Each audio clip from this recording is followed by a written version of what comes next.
Lorsqu'on leur pose la question, seriez-vous prêt à consacrer davantage d'argent, davantage d'impôts pour les exercices 2014 et 2015, ils répondent oui à 50% d'entre eux. Les décideurs sont prêts à payer plus pour les 2 ans à venir, sous réserve d'avoir une vraie stratégie fiscale, un vrai programme fiscal dont on puisse mesurer les effets.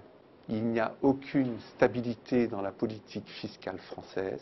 D'ailleurs, certains de nos répondants ont proposé des taux d'impôt société linéarisés sur 3 ans pour avoir une certaine stabilité dans le futur. Et le deuxième élément qui les gêne beaucoup, c'est la rétroactivité. Aujourd'hui, beaucoup de mesures fiscales sont rétroactives et cette rétroactivité est très pénalisante pour les entreprises puisque beaucoup d'entreprises s'engagent sur des programmes d'investissement sur la base de taux de rentabilité interne qui intègrent la fiscalité et 1 an après, on leur change les règles fiscales, donc leurs investissements et la rentabilité de leurs investissements sont complètement faussés par cette rétroactivité. Et ça, c'est un des points qui irrite beaucoup les décisionnaires aujourd'hui.